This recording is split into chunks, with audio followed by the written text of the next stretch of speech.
بسم اللہ الرحمن الرحیم۔ شروع اللہ کے نام سے جو بڑا مہربان نہایت رحم والا۔ ونعم النصیر مؤیدا۔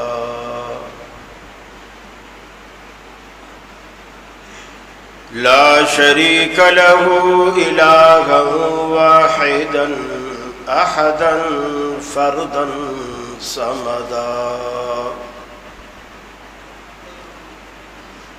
وأشهد أن سيدنا وسندنا محمدا عبده ورسوله،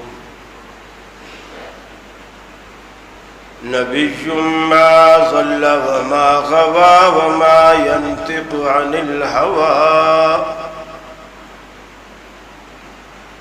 وصلى الله عليه وعلى آله وصحابه الذين هم خلاصة العرب، الذين هم مفاتيح الرحمة ومصابيح الهدى. أعوذ بالله السميع العليم من الشيطان الرجيم. بسم اللہ الرحمن الرحیم.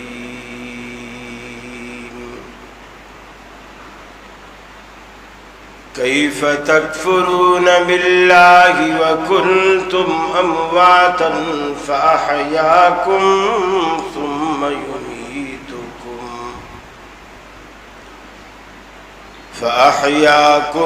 ثم يميتكم ثم يحييكم ثم إليه ترجعون.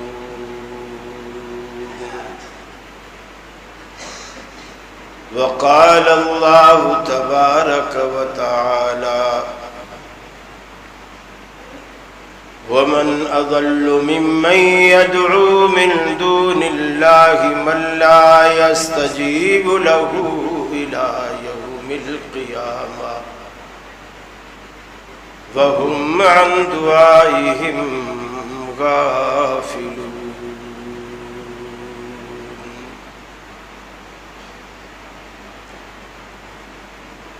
یہ مقصد ہے کہ دنیا سے جہالت دور ہو جائے،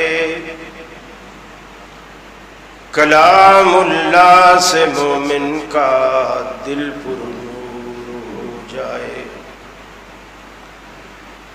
یا الہی جب تک کہ میرے جسم میں جا رہے تجھ پہ صدقے تیرے محبوب پہ قربان رہے. میں رہوں یا نہ رہوں پر دل کی ہے یہ دعا، دین احمد اور عزت قرآن رہے. عزیز ساتھیوں اور دوستوں اور بزرگوں،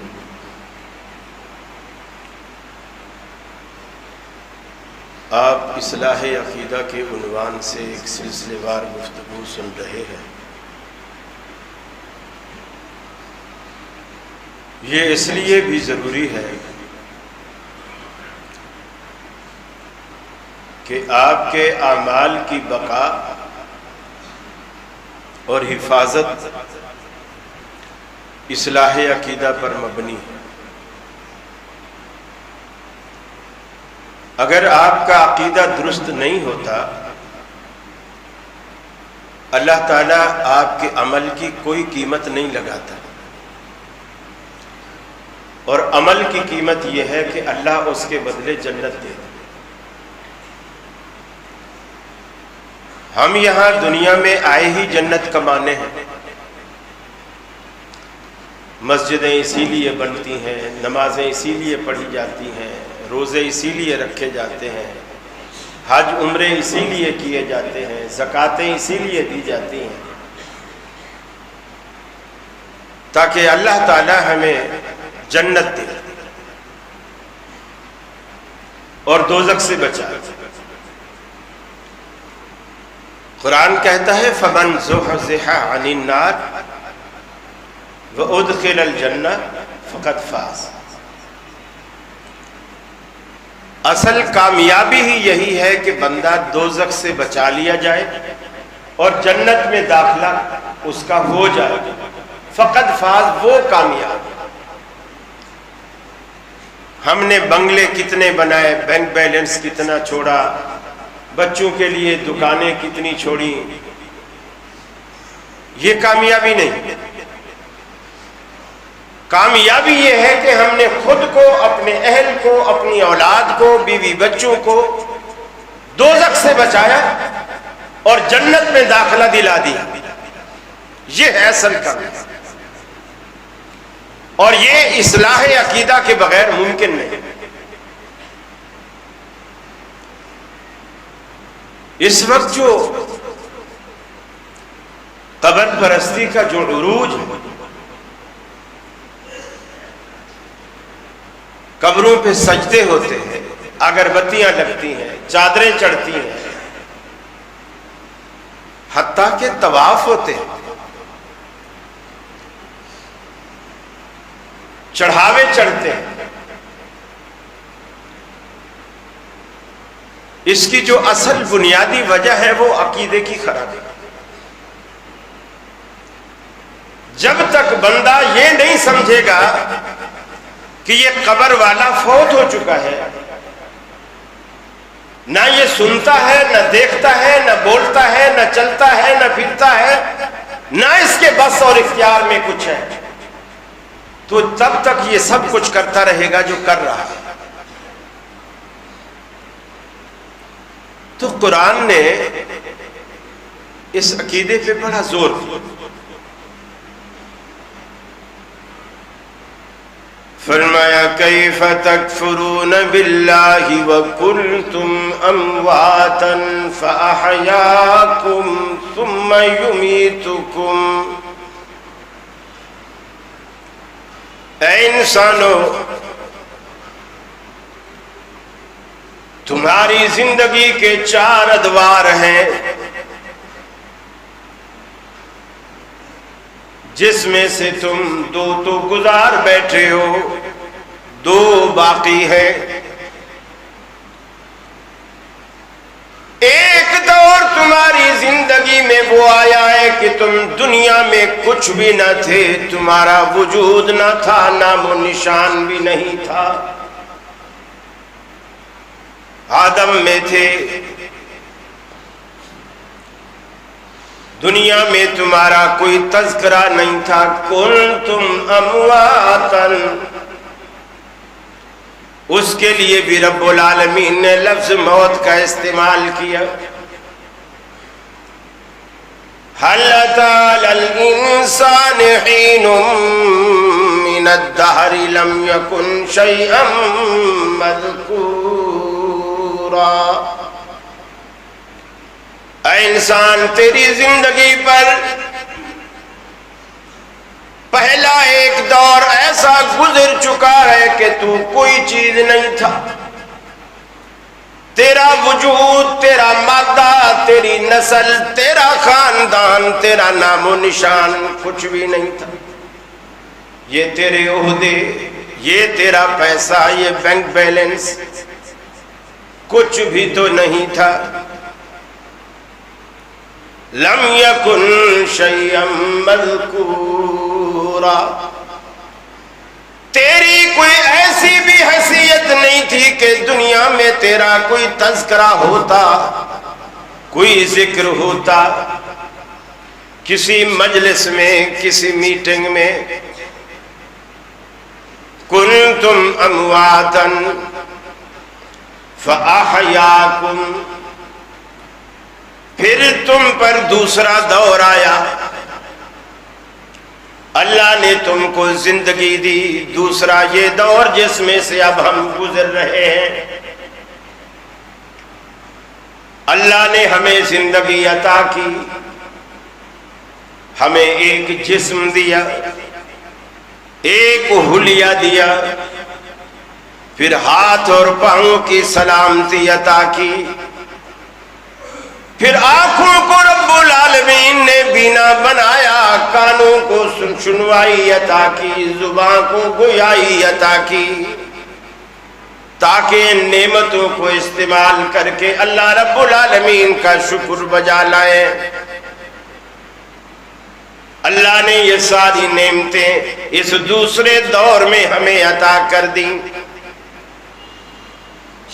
پوری زمین کو رب العالمین نے ہمارے لیے دسترخوان بنا کر بچھا دیا، اس زمین پر طرح طرح کی نعمتیں چن دیں، ہر طرح کے فروٹ، ہر طرح کے پھل آپ کے منتظر ہوتے ہیں۔ اس دنیا میں رب العالمین نے آپ کو اپنا مہمان بنایا، خود رب العالمین میزبان بن گیا۔ جب بندہ کسی کے ہاں مہمان ہوتا ہے، پانی بھی وہیں سے مانگتا ہے، کھانا بھی وہیں سے مانگتا ہے۔ ایسا تو میزبان کو بھی برا لگتا ہے کہ میرے گھر میں آیا ہوا مہمان روٹی کے ٹائم پر روٹی پڑوسیوں کے ہاں سے کھائے اور رات کو سونے کے لیے دوسرے پڑوسی کے گھر میں جائے۔ وہ کیا کہیں گے، میاں اس بندے کے پاس جس نے مہمان بلائے ہیں نہ سلانے کا انتظام ہے، نہ کھلانے کا انتظام ہے، نہ پلانے کا انتظام۔ جو رب العالمین ساری کی ساری کائنات کا مالک ہے، اس نے ہمارے لیے سارے انتظامات کر کے رکھ دیے۔ میرے بندے، تمہیں پانی چاہیے مجھ سے مانگ، تمہیں کپڑا چاہیے مجھ سے مانگ، روٹی چاہیے مجھ سے مانگ، بچوں کی نوکری کا مسئلہ ہے مجھ سے درخواست کر، میرے آگے اپنا دکھڑا سنا، تمہیں تکلیف ہے، بیماری ہے، مجھے بتا۔ من لا یسأل اللہ یغضب علیہ، اللہ کے حبیب فرماتے ہیں جو بندہ رب العالمین سے نہ مانگے رب اس سے ناراض ہو جاتا ہے۔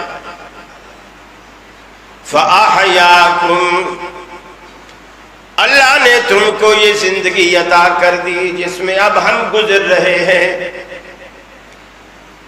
کوئی پیدا ہوتے ہی فوت ہو جاتا ہے، کچھ کوئی دن نکال لیتے ہیں، کچھ سالوں جی لیتے ہیں، کچھ باپ بن جاتے ہیں، کچھ نانا اور دادا بن جاتے ہیں۔ ہم مختلف عمر لکھوا کے آئے ہیں جو ہم پوری کر رہے ہیں۔ اس کے بعد فرمایا ثم یمیتکم، اللہ تم کو پھر مار دے گا، پھر تم بالکل پہلے جیسے ہو جاؤ گے۔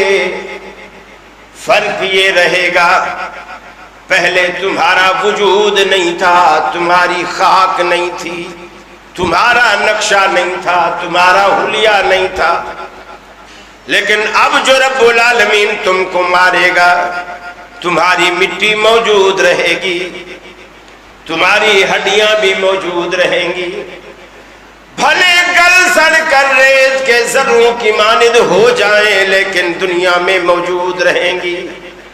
ثم یمیتکم، تم قبروں میں جا پہنچو گے، کسی کو قبر نصیب ہوگی کسی کو نہیں، لیکن ہر بندے نے رب العالمین کہتا ہے ہر بندے کو ہم نے قبر دینی ہے۔ قیامت والے دن ہر بندے کو ہم اس کی قبر سے اٹھائیں گے۔ جو لوگ دریاؤں میں ڈوب جاتے ہیں ان کی قبریں ہم نہیں بنا پاتے، جو جنگلوں میں گم ہو جاتے ہیں درندے انہیں کھا جاتے ہیں، ہم ان کی قبریں نہیں بنا پاتے۔ پھر اللہ کیوں کہتا ہے ہر بندے کو ہم قبر دیں گے؟ ثم اماتہ فاقبرہ، جس بندے کو بھی دنیا سے مار دیتے ہیں، دنیا سے اٹھا لیتے ہیں، اس کو ہم قبر ضرور دیتے ہیں۔ اللہ کی بات غلط نہیں ہو سکتی۔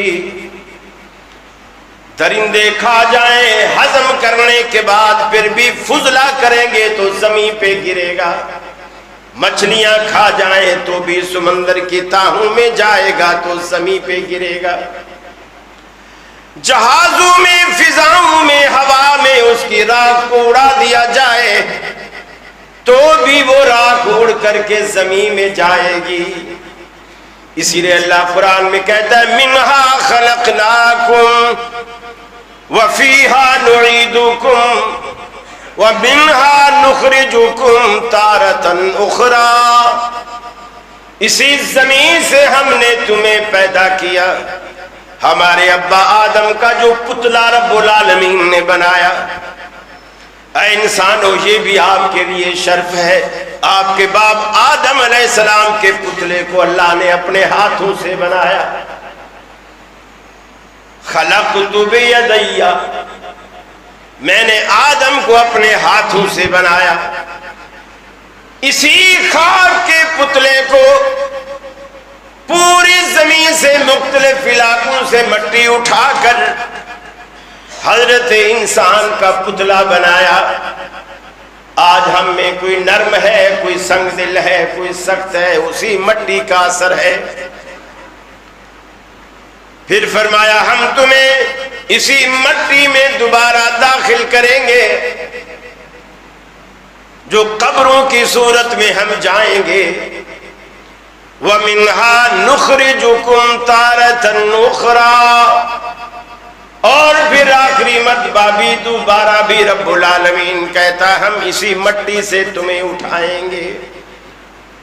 جب قیامت والے دن دوسرا سور پھونکا جائے گا، دوسرا نفخہ پھونکا جائے گا، ساری کی ساری کائنات اللہ کے حبیب فرماتے ہیں قبروں سے ایسے نکلے گی جیسے برسات کے موسم میں ریگستان کے علاقوں میں کھمبیاں نکلتی ہیں، ایسے لوگ قبروں سے نکلیں گے۔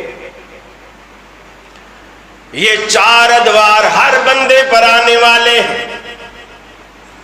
ایک گزار بیٹھے، دوسرے سے گزر رہے ہیں، دو آنے والے ہیں۔ فرمایا جب رب العالمین تمہیں اس دنیا سے مار دے گا، ثم یحییکم،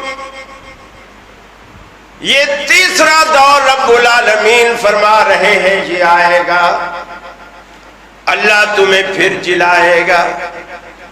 وَإِذَا النُّفُوسُ زُوِّجَتْ، جس دن روحیں نفسوں سے جوڑی جائیں گی، اللہ نے ایک دن مقرر کیا ہے مرنے کے بعد اس جسم سے نکلنے والی روح قیامت تک واپس اس جسم میں نہیں آتی۔ اپنے عقائد کی اصلاح کیجیے۔ مرنے کے بعد کوئی زندگی نہیں، دنیا کے اندر وہ برزخی زندگی ہے۔ برزخی زندگی میں آپ کو نہ جسم کی ضرورت، نہ روح کی ضرورت۔ برزخ کے معاملے کو ہم جانتے بھی نہیں، ہم سمجھتے بھی نہیں۔ اللہ کے رسول صلی اللہ علیہ وسلم فرماتے ہیں جب بندہ دنیا سے اٹھ جاتا ہے، پھر جمعرات ہو، منگل ہو، بدھ ہو، کوئی بھی تہوار ہو، کسی کی روح واپس نہیں آتی۔ یار لوگوں کے نانا کی روحیں ہر جمعرات کو آتی ہے، نانی کی روح بھی جمعرات کو آتی ہے۔ تم نے آج کچھ نہیں پکایا، میں تو ایک ہفتے سے بھوکی ہوں، کچھ نہیں کھایا۔ یاد رکھ لیجئے، اس بات کو پلے باندھ لیجئے، اگر مرنے والا جنت کا حقدار ہے، وہ چاہے نانا ہو یا نانی، دادا ہو یا دادی، خالو ہو یا پھوپھا، اللہ جنت میں اس قدر نعمتیں عطا کر دیتا ہے کہ اس کو دنیا کی کسی چیز کی حاجت ہی نہیں ہوتی۔ اور اگر وہ گناہگار ہے تو اللہ رب العالمین سجین میں انہیں ایسا قید کر دیتا ہے کہ نکلنے کی کوئی گنجائش نہیں۔ اللہ نے ایسے نگران فرشتے رکھے ہیں، پاکستانی پولیس نہیں، آپ 50 روپے دیں گے اور جمعرات کو آ کے گھر کا چکر لگا کے واپس چلے جائیں گے۔ اللہ کا قرآن کہتا ہے ہم نے ایسے لوگ، ایسے فرشتے ان کے دروازوں پر دروگے کے طور پر، چوکیدار کے طور پر، محافظ کے طور پر مقرر کیے۔ لا یعصون اللہ ما امرہم، اللہ کی حکم عدولی نہیں کرتے، اللہ انہیں جو کہہ دیتا ہے وہی کرتے ہیں، اس کے خلاف نہیں کرتے۔ لا یعصون اللہ ما امرہم۔ آج تک دنیا میں کوئی مولوی صاحب سے یہ نہیں پوچھتا کہ حضرت صاحب آپ ہر جمعرات کو ہمیں یہ خبر دیتے ہو، رات تمہارے ابا میرے خواب میں آئے تھے، تمہارے نانا میرے خواب میں آئے تھے، پیٹ بھی کافی اندر دھنسا ہوا تھا، ہڈیاں نکلی ہوئی تھیں، گوشت پوست نہیں تھا، تن پہ بھی معمولی کپڑا تھا۔ اب بندہ پریشان ہو کے پوچھتا ہے مولوی صاحب پھر آپ بتائیں ہم کیا کریں؟ ارے میاں یہ بھی کوئی پوچھنے کی بات ہے؟ دیگیں پکاؤ، ہمارے مدرسے کے طالب علموں کو کھلاؤ، سردیاں آ رہی ہیں کمبل لاؤ، ہمارے مدرسے کے طالب علموں کو کمبل اڑاؤ، تمہارے ابا کی سردی دور ہو جائے گی، تمہاری نانی کی بھوک مر جائے گی۔